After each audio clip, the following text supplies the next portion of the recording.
Salut à toutes et à tous et bienvenue dans cette vidéo. Aujourd'hui, on va parler du MAS 36 CR39. Je précise qu'il s'agit d'un véritable MAS 36 CR39 qui m'a été généreusement prêté par l'armerie Maillet. C'est une armerie où je passe assez souvent et qui avait dans son coffre un très beau MAS 36 CR39, vraiment authentique. On va revenir sur les détails dans un instant. Pour les amoureux de la législation française, sachez que ce CR39 est en catégorie B, quand la crosse peut être repliée, ce qui est le cas. Donc c'est un prêt, je l'ai sur une de mes autorisations, et je remercie Fabien de l'armerie qui m'a prêté cette arme, qui m'a permis d'aller l'essayer au stand et de vous proposer, de vous partager toutes ces images. Donc je mets un lien dans la description de la vidéo, allez y faire un tour car il y a souvent de très belles choses. Alors brièvement, le MAS 36 CR39, CR pour crosse repliable, qu'est-ce qu'on peut en dire? Bon, globalement, c'est un MAS 36 qui était conçu pour les parachutistes, qui a été utilisé par les paras et aussi pour tout ce qui était chasseur alpin. Donc des troupes qui avaient besoin d'une arme pliable, moins encombrante qu'un MAS 36. Finalement, si l'arme est un peu plus courte au niveau du canon, en fait, le poids est sensiblement le même par rapport à un MAS 36 classique. Par contre, effectivement, il y a quelques particularités. Bah oui, c'est évident, c'est la crosse qui se replie d'ailleurs plutôt facilement. Je le fais délicatement parce que la sangle est d'origine et l'enrouleur est je trouve assez fragile. Donc j'y vais doucement. La baïonnette est aussi assez courte et plus courte que la version la MAS 36 classique. Mais globalement, c'est la même chose. La crosse est en aluminium. Alors, de base, elles étaient bien comme ça, nues en aluminium. Mais au début des années 50, en fait, ils vont mettre une couche de caoutchouc par-dessus, une couche verte, une couche de caoutchouc verte, qui, en fait, va permettre d'isoler un petit peu, parce que si vous voulez, quand vous êtes chasseur alpin, et que vous êtes dans la neige, et que vous devez coller votre visage à la crosse, ça colle un petit peu, quoi. Donc c'était une petite couche isolante qui a été mise en place. Celui-là est resté, je pense pas qu'il y ait eu une couche dessus, mais en tout cas, je pense qu'il est resté dans sa configuration d'origine. D'ailleurs, en parlant de configuration d'origine, mais je devrais parler aussi de son état d'origine de cette arme qui a été une véritable trouvaille de grenier. Je vous mets à l'écran des images de l'arme au moment où elle a été trouvée, et on peut voir que vraiment elle a été trouvée dans son jus, comme on dit dans la collection, et que c'est vraiment une vraie trouvaille de grenier. C'est assez exceptionnel de trouver un CR39 quand même dans un grenier. Mais voilà, l'état était passable. Bon, il y avait quelques piqûres, etc. Et le résultat est assez bluffant parce qu'après un bon nettoyage, franchement, il est tout à fait présentable. Ça n'a pas été une grosse restauration, juste ce qu'il faut.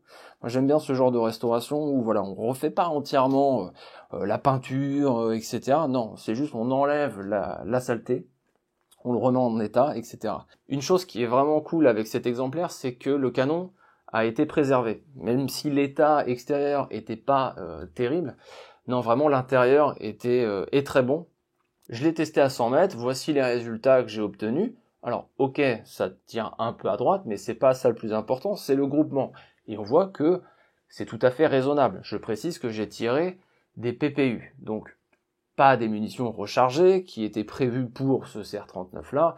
J'ai pris des manufacturés, sortis de la boîte, j'ai testé une vingtaine de cartouches à 100 mètres, et voilà ce que ça donne, ce qui est, je pense, plutôt acceptable. Concernant le tir avec, l'arme a un canon un peu plus court, donc je trouve que ça a tendance un petit peu à taper un peu plus. Je sais pas si la distance avec la crosse, entre la crosse et la hausse est assez proche, mais j'ai l'impression d'être vraiment très très proche au tir. L'action de la culasse, c'est pas le plus fluide, mais en même temps, vous avez vu dans quel état était l'arme, et ça fonctionne quand même bien. La détente par contre est extrêmement lourde. Je pense que ça a pas été plus nettoyé. Enfin, moi, je l'ai pas démonté en tout cas. Je l'ai pas nettoyé à l'intérieur, etc. Je sais que Fabien l'a fait quand même, hein. Mais ça mériterait d'être retravaillé parce que franchement, je dirais qu'on est à un bon 5 kilos. Et ça gratte, en fait, hein, c'est très lourd et ça gratte énormément. Donc, par rapport à ça, j'ai fait ce que j'ai pu en cime, mais c'est tout à fait acceptable.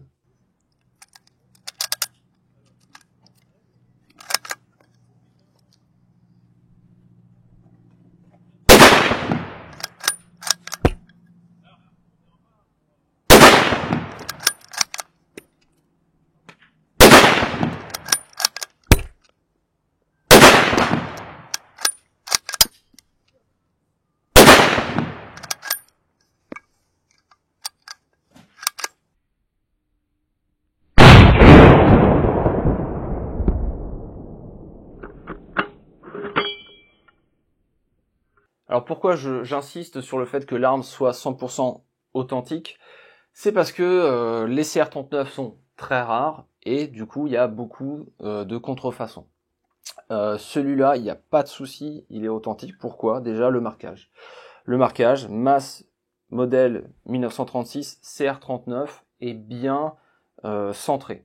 Si quelqu'un avait pris un boîtier classique de masse 36 pour rajouter le marquage CR39, il serait en théorie du coup décalé, ce qui n'est pas le cas là. Le numéro de série correspond parfaitement. Alors chose intéressante aussi, c'est que ce MAS 36 CR39, son canon est daté MAS 1940. Alors ça c'est très intéressant parce qu'il y a eu des armes montées en 39-40, mais son numéro de série le place plutôt sur une production à la Libération. Donc ça veut dire qu'ils ont simplement réutilisé des canons qui avaient été produits avant-guerre, et dès la Libération en 45, ils ont continué en fait, hein, ils ont repris la production. Et là, c'est, je pense, une année, voilà, 45 ou 46 hein, directement, mais avec un canon MAS 1940. Ensuite, l'enrouleur à l'intérieur hein, est bien d'origine. La sangle en tissu, ça correspond aux premières variantes. Après, ils sont passés aux sangles en cuir, plus résistantes. Et c'est vrai que pour le coup, je vais pas leur donner tort parce que celle-là, comme je vous le disais, à chaque fois que je replie l'arme, je fais un peu attention parce que elle est, elle est assez vieille, elle est dans son jus et c'est pareil, on n'a pas envie, j'ai pas envie de le casser, hein. Parce que un CR39, ça coûte assez cher, hein.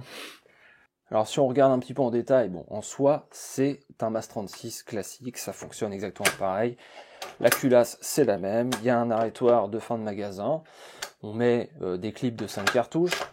Il me semble que la hausse n'est pas exactement du modèle d'origine, mais il est possible que comme c'est un remontage d'après-guerre et qu'il y a eu des changements, etc., voilà, ça reste quand même un authentique CR39. Si on regarde aussi l'embouchoir, c'est bien un embouchoir du premier type. La baïonnette se retire de la même manière. Donc elle est vraiment plus courte hein, que celle du MAS 36 classique. Donc la partie qui nous intrigue le plus sur le MAS 36 CR39, c'est évidemment le côté cross repliable. Donc on a quoi? On a une bretelle qui vient sur une grenadière à l'avant, donc une bretelle en tissu, et il y a un enrouleur à l'intérieur. J'espère qu'on le verra bien. Et donc, comment ça fonctionne? C'est très simple, il y a un petit levier ici qui va déverrouiller la partie arrière. Et on va donc amener, et vous allez voir l'enrouleur à l'intérieur. Hop, on ramène, et voilà, ça vient en fait, hein, le boîtier vient bien mettre dans le bon sens, le boîtier vient dans la crosse, hein, ce qui fait quand même une arme tout à fait compacte et parfaite pour un parachutiste hein, qui devra l'emporter dans son sac. Et l'avantage pour le parachutiste ou le chasseur alpin qui doit être assez mobile et qui doit emporter beaucoup d'équipements, c'est que là au moins il a une arme compacte qui tire un gros calibre, calibre de 7.5, ce qui lui permet d'éviter d'embarquer par exemple un 24-29 ou un MAS 36 classique, tout en ayant, je dirais, une puissance de feu suffisante. Alors on note que la crosse ne tient pas, hein. Si je la baisse, il y a une petite tension, hein, on voit que ça a tendance un peu à revenir. Bon, c'est un peu fatigué forcément. Pour le déplier, il suffit juste de tirer. Voilà, c'est pas facile à l'image. Et ça vient se clipper derrière. Et voilà, c'est prêt à être utilisé. Voilà, c'était une courte vidéo sur le MAS 36 CR39, hein, une arme réglementaire, pas forcément sur la Deuxième Guerre mondiale, mais beaucoup plus sur la partie Indochine, avec aussi une utilisation en Algérie. En tout cas, une arme vraiment atypique, vraiment très rare, et c'était vraiment une chance de l'avoir et d'aller au stand avec. Donc merci à l'armerie Maillet pour le prêt de cette arme. Malheureusement, je vais devoir le rendre. Voilà, n'hésitez pas comme d'habitude à liker, commenter et partager, et je vous dis à la prochaine.